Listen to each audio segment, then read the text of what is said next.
In-demand jobs dito sa Australia. Magkano ang sahod?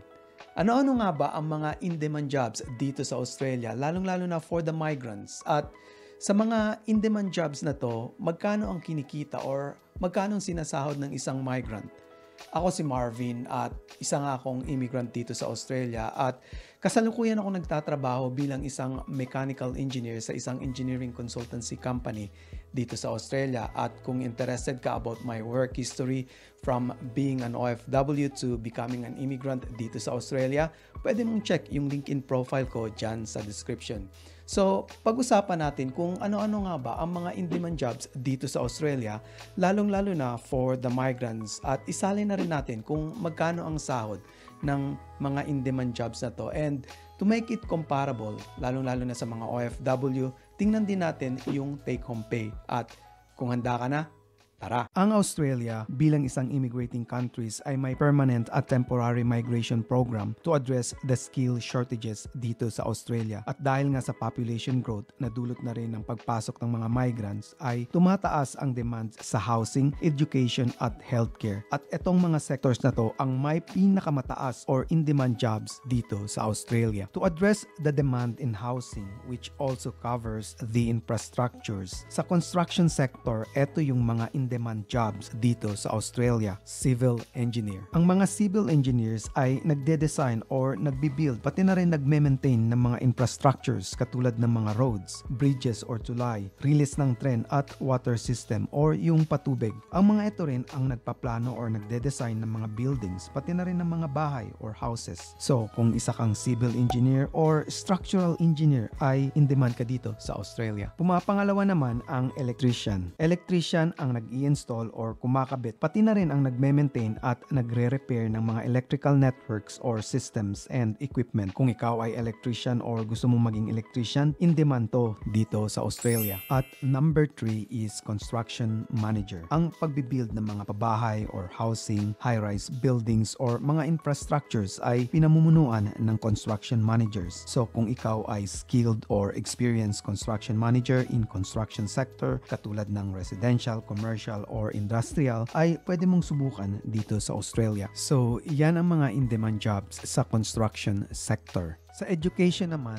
in-demand ang early childhood teachers. Ang early childhood or pre-primary school, commonly known as kiddie dito sa Australia or yung kindergarten, ay may mataas na demand for teachers. So kung nagagalak kang magturo ng mga chikiting or isa kang kindergarten teacher, ay in-demand yung role mo dito sa Australia. Childcare workers. Ang childcare workers naman ay ang mga nag-aalaga or tumitingin sa mga bata na nasa childcare centers. At ito yung mga bata ranges from infant up to grade 6. Dito sa Australia ay may mga childcare centers for babies and up to 5 years. At meron ding for before and after school care para naman to sa mga kiddie at primary school students. Ang anak ko nga pala ay laking childcare from grade 1 to grade 6. So kung ikaw ay may pagkahilig or natutuwa ka sa mga bata, pwede ka maging childcare worker which is in demand dito sa Australia. Punta naman tayo sa healthcare. Malamang ito, alam mo na to dahil hindi lang naman sa Australia in demand ang nurse. At para makapagtrabaho dito sa Australia bilang isang nurse ay kailangan mong maging isang registered nurse. Sumusunod naman ang age and disabled care workers. Mataas ang demand sa age and disability support worker dito sa Australia at dahil na rin priority ng government ang welfare and well-being. Kung ikaw yung tipo na mahabagin, lalong-lalo na sa mga may edad o retiree at yung may mga kapansanan, at kung ikaw rin yung tipong nagagalak or nasisihan makatulong sa kapwa, kailangan ka dito sa Australia para suportahan ang construction, education at healthcare sector. Ang Information and Communication Technology or ICT ay in demand din dito sa Australia. Unang-una na nga rito ay ang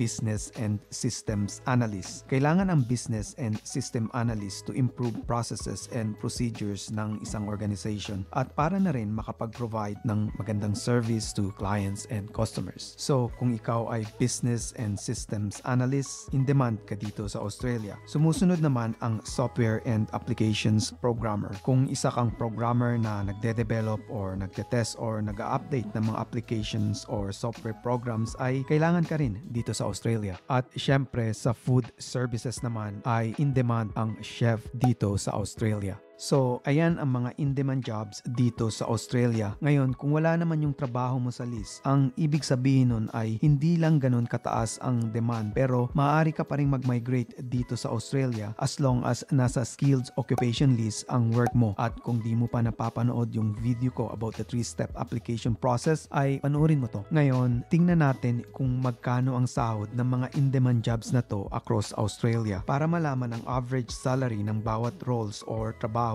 ay kinonsulta natin si Seek. Ang seek.com.au ay popular website for job seeker dito sa Australia at reliable din pagdating sa salary or sahod dahil nga ang mga client ni Seek ay ang mga employers. Ang take-home pay naman ay kinalculate natin gamit ang pay calculator sa pay calculator website at ito yung monthly take-home pay less tax and other fees. So ito na yung average annual base salary ng bawat in-demand job dito sa Australia, pati na rin yung monthly take-home pay. Simulan natin sa civil engineer. Ang civil engineer ay may average annual base salary na 120,000 Australian dollars with a monthly take-home pay of 7,340. Ang electrician naman ay tumatanggap ng average na $100,000 annual salary with a monthly take-home pay of 6,250. Kung ikaw ay construction manager dito sa Australia, ang average annual salary mo ay nasa $195,000 which will make 11,060 monthly take-home pay. Ang early childhood teacher naman ay nakakatanggap ng around $95,000 base annual salary which takes $5,980 take-home pay. Ang childcare workers naman ay nasa $75,000 and may take-home pay na $4,890. Para sa nurse, ang mga nurse ay nag-average ng $100,000 annual base salary na makapagdadala ng 6,250 take-home pay. Ang age at disabled care workers ay nasa $75,000 average annual salary na may 4,890 monthly take-home pay. Ang business analyst or system analyst dito sa Australia ay nag-average ng $130,000 annual base salary at nakakapag-uwi nga to ng $7,850 monthly. Para naman sa software and applications programmer, ang mga ito ay nag-average ng $120,000 a year dito sa Australia at nag-uuwi nga ng $7,340 per month. At ang chef dito sa Australia ay nag-average ng $80,000 annually which makes $5,160 a month. So ayan, may idea ka na kung ano ang mga in-demand jobs dito sa Australia at kung magkano ang average annual salary pati na rin ang take-home monthly pay dito sa Australia. Just to note na ang mga figures na to ay average at maaaring mataas or mababa depende sa roles and responsibility. Lagi nating tatandaan na it's not about your salary or it's not about how much you earn at this point of time, but it is how much you save and invest for the future. Maraming salamat sa iyong panonood at kung nagustuhan mo ang video na to, please like and share at kung hindi ka pa nagsasubscribe, don't hesitate to click that subscribe button. Maraming salamat and see you in my next video.